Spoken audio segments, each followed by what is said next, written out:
之色，有明月送来客，一夜忘记谁淹没。只是长街雪落，只盼残霞问清风。明月不停过，皎皎投向谁淹没？世事情太颠簸，是命运太惶恐。只问爱恨如何，只求死生泪落。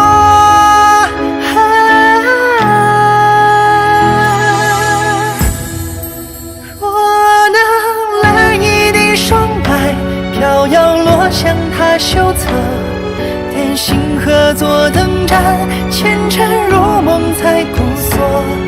可抱恨难，轻言过，晚风将心灰吹破，何处才可够我为你争一点烛火。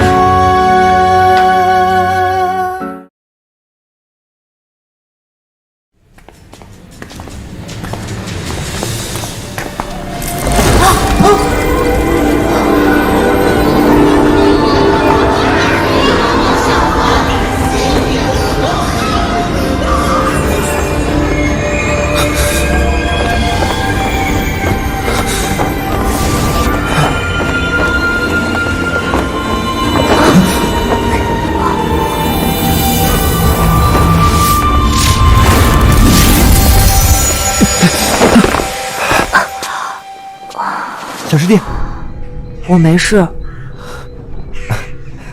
那就好。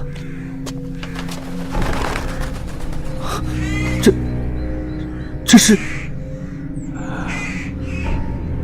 万木枯槁，腐尸遍地，风云没有人烟，已然不像人间界了。不错，这就是200年前的临安古城。200年前，临安城的人几乎都死绝了，没逃出几个。不是，师弟，你小小年纪怎么全都知道？玉衡长老在旧史上讲到过不止一遍，你上课不听，反倒来问我为何这么清楚，委实可恨。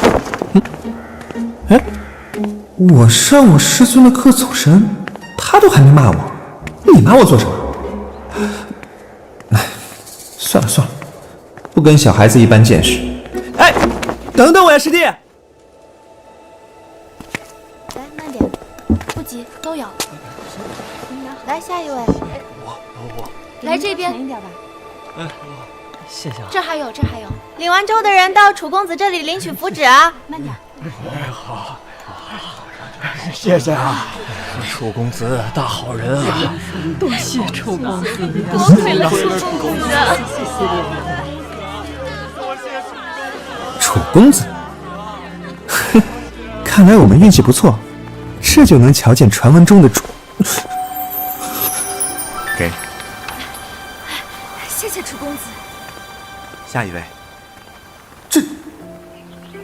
这不是楚婉宁吗？哦，师弟，你有没有觉得这位楚公子长得格外像一个人？像玉衡长老。可不是吗？怎么回事？这人和师尊什么关系啊？你问我，我怎么知道？你不是听课认真吗？这个课上又不会讲。也是。其实仔细瞧瞧，这位公子爷和师尊好像也不是完全相似。他的眼睛没有那么狭长，面容也更儒雅。哎，师弟，你抬起头，让我好好瞧瞧。干嘛？哎，别躲呀！来，让我看看。哎呀，怎么了？难怪方才在城外，那些人瞧见你就交头接耳。我忽然发现，你长得和师尊也有点像啊。胡说八道！可是好奇怪，为什么那些守卫一眼就能看出来，我却半天想不到。你啊！大爹，你看，风车。兰儿乖，乖。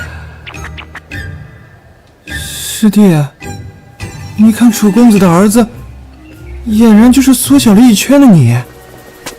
你和师尊都是临安人，而且师尊还姓楚，这200年前的楚家，该不会就是你们的宗家吧？你们俩会不会是什么远房亲戚？我觉得这可能性很大呀。说起来，我从未去了解过自己的身世，年少时的事也都记不大清了。难道这个楚公子真是我的某位先辈吗？走吧，我们也去排个队，离近些看看。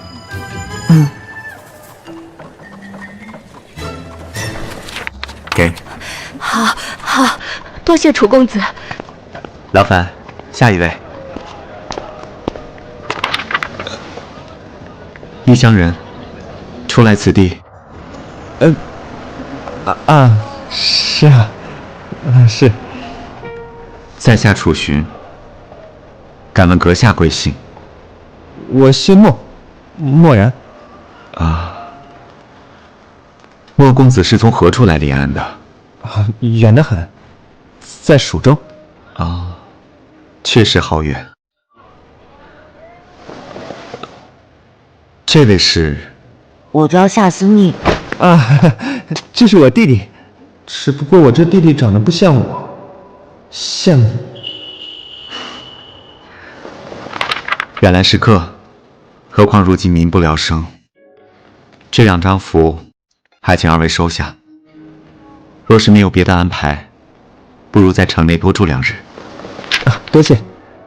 我都听说了，公子是要带着城民们牵制普陀吧？这符纸又是做什么用的？这是灭魂符，佩在身上能够隐匿活人气息。我知道了。如此一来，鬼魂就无法察觉到对方是死是活，即使我们当着厉鬼的面走过去，他们也会摸不着头脑，不知该如何是好。正是如此。多谢楚公子解惑。公子繁忙，我们就不打扰了。告辞。下一位。在想什么啊，师弟？我是在想，这确实是个好法子，却不知他们最后为何没走成。书上没写。这场灾劫，当属临安籍注上记载的最为详细，但也不过寥寥数行，只写着临安围困，城中景象不得知，待得义军破困，见市枕已于道，失事9空，太守府100人，并前守740户，俱亡矣。连死因都没有写吗？没有。当时临安城被围困，只有几个幸存之人被狱民救回，但狱民往往不是世事，所思所想与凡人不同，在他们眼里，真相如何并不重要，即使清楚，无故也不会告于天下。不过，既然他们2日之后便要走了，那么当时究竟发生了什么，也很快就能看到。我们不如再四下走走，也许能探出什么端倪。那我们走吧。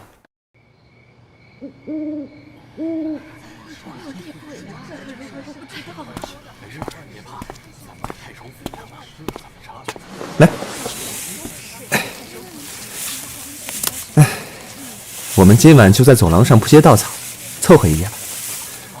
我看厢房里起码挤上了3、4户人家，睡在那里恐怕也不太方便。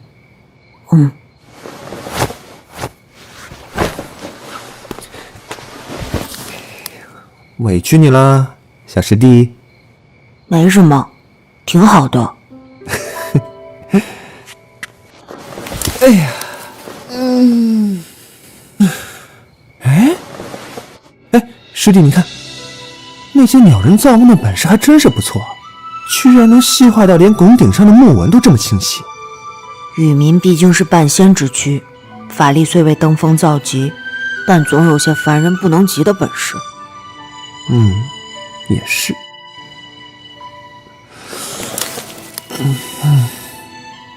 我睡不着。那我讲个故事哄哄你。好啊好啊，师弟给我讲个七仙女和董永的故事吧。你想的倒很美，这么大岁数了也不嫌丢人。人啊，得不到的东西就会一直惦记，这跟岁数没多大关系。我小的时候没人讲故事哄我，我就总是想着要是有个人也能哄哄我就好了。后来一直没有这个人出现，我也长大了，但心里总还惦记着。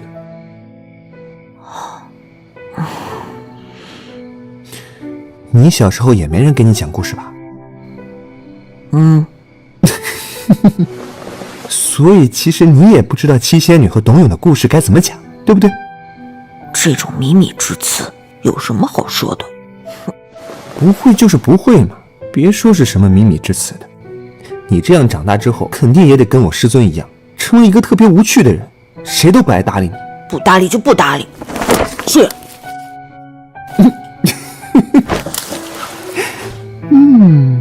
真睡啦？睡着了。那你睡着，我来给你讲故事吧。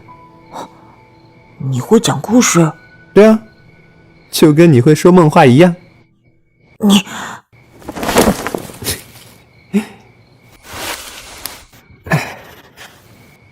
刚才说过，以前没人讲故事哄我，我很羡慕，但也没有办法，只能每天躺在床上自己讲故事给自己听。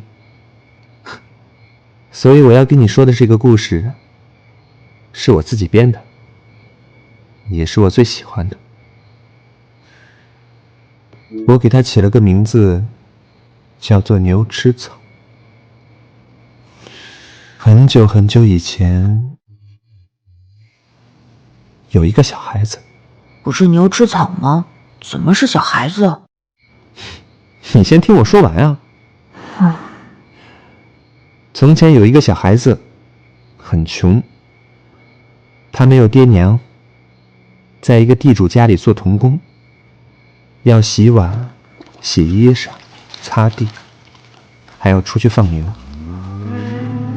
地主家每天给他3个饼吃，小孩子能填饱肚子，就觉得很满足。有一天，他和往常一样出去放牛，在路上遇到了一条恶犬，咬伤了牛的腿。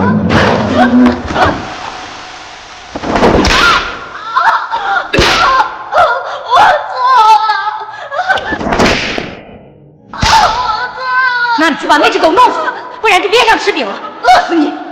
小孩很害怕，只能按照吩咐把狗打死，带了回来。但是等他回家之后，地主才发现，原来咬伤自家耕牛的，竟然是县老爷的爱犬。那该怎么办？还能怎么办呢？那条狗是县老爷最喜爱的，狗仗人势，耀武扬威惯了，这会儿就这样被打死了。等县老爷知道后，定然不会轻饶。于是地主越想越气，依然没有给小孩子饼吃，还威胁说要是县老爷找上门来，你便出去赔罪吧。什么乱七八糟的，一点道理都不讲，我不听了。很多事本来就没有道理可讲的，就比谁钱多，谁拳头硬，谁的官大。第二天，县老爷果然来找人了。小孩子被供了出来，因为年纪太小，县老爷也不好意思关他，于是狠狠打了他10棍，然后把他放了出来。那孩子他出来后就逃了吧？没有逃，小孩子依然回了地主家，养好了伤，又继续给他们放牛，每天依然拿3个饼吃。他不生气吗？他只要吃得饱就不生气，打一顿就打一顿，过去了就过去了。就这样相安无事10多年。放牛娃长大了，跟他一起长大的还有地主家的儿子，和他同岁。有一天，地主家来了几位贵客。哎呦，贵客呀！地主儿子见其中有个客人带了只特别漂亮的玛瑙鼻烟壶，心中喜欢，便把它偷了过来。我那只鼻烟壶可是祖传的，十分贵重，找！务必要把它给我找出来！地主儿子见瞒不住了，就把鼻烟壶塞到放牛娃的手里，并告诉他，如果他敢把真相说出去，就再也不给他饭吃，让他活活饿死。默然虽然自幼流落在外，但好歹是在岳府里长大的，娘亲又是岳府的管事母娘，日子虽未必幸福，但也不至于凄苦。怎的编的都是这样阴沉灰暗的故事。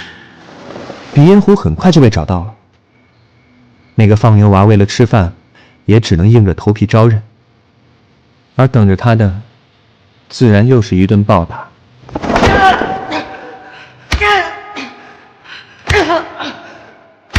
这次，他们把他打得3天都下不来床。地主儿子逃过了一劫，就偷偷塞给了放牛娃一个加了五花肉的馒头。那孩子狼吞虎咽地吃着，也就不恨这个害他的人了，因为实在没有尝过这样的美味，所以他一边捧着馒头，一边还不停地跟地主儿子说：“谢谢，谢谢你。”不听了，怎么就不恨了？一个馒头就不恨了？还谢？有什么可谢的？不是啊，你没听仔细。我怎么没听仔细？那可是夹着五花肉的馒头。啊？什么？瞧你这表情，不懂了吧？那孩子平常只能在除夕吃到1-2块肥肉，他本以为他这辈子到死都不会知道五花夹心肉是什么滋味，所以当然要谢谢人家。反正这件事情就这么过去了。他依旧拿着自己的3个饼，每天过日子。有一天，又来了，只要说到有一天，就准没好事。有一天，地主儿子又犯事。这次，他在磨坊里非礼了邻家的一个姑娘，正好让那个倒霉的放牛娃撞见了。我不是又让那孩子顶包？哎，就是这样。恭喜恭喜啊！你也会讲故事啊？睡觉吧。哎，别呀，很快就讲完了。这是我第一次讲故事给别人听，你就赏个脸嘛。快讲。这次嘛，是一定要让放牛娃顶包了，因为那姑娘不堪受辱，撞壁自杀了。可是放牛娃不傻，死了人是要偿命的，他不可能替地主儿子抵命。他不愿意，地主儿子就把他和死去的姑娘反锁在磨坊里，然后去报了官。放我出去！放我出去！不是我做的，我没做，放我出去！这放牛娃在众人眼中劣迹斑斑。小时候无故打死县令的狗，后来偷过客人的鼻烟壶，这回居然奸淫了民女，自然罪无可赦。没有人愿意听他的辩解，人赃俱获，他被抓了起来。老实点，走！不是我，不是我。然后呢？然后他在牢里待了几个月。秋天的时候，被判了死刑，要送到城郊的刑台绞死。他跟着行刑的队伍在田垄里走着，忽然看到不远处有人在杀牛。那只牛啊，就是他从小放的那只，已经老了，只吃草，却没力气下地。地主怎么可能愿意养？这牛为他们耕了一辈子地，到最后他们却要把它杀掉，吃它的肉。可是放牛娃在牛背上长大的，他跟牛说过很多悄悄话，给他喂过草，委屈的时候抱住他的脖子哭过，所以各位官爷，求求你们让我跟他道个别吧，他是我在这个世界上唯一的亲人了。你这恶徒还想着骗人，不过是一头老牛，更遑论人与畜生又哪来的感情？时辰已到，速速与我前去刑台。放牛娃被拉走，没有被准许。那后来呢？后来放牛娃被吊死了，牛也被杀了，热血流了一地。看热闹的人冷冷散去。地主家那天晚上吃了顿牛肉，不过牛肉太老了些，总塞牙缝，他们吃了一点，不喜欢，就都倒了。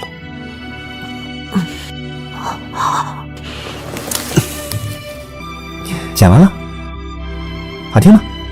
滚！我第一次编给自己听的时候都哭了呢。你心肠好硬，都不掉眼泪。是你讲的太差。哎，那没办法，你师兄就这点本事。好了，故事讲完了，我们睡觉吧。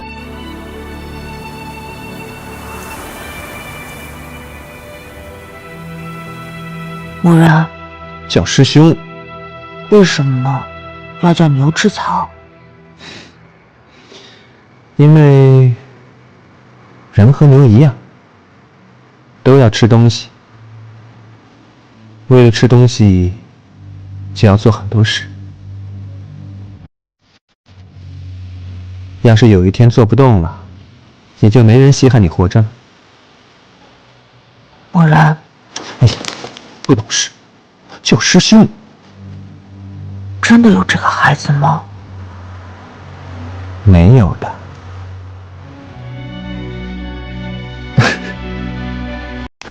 单纯是编出来骗你玩的。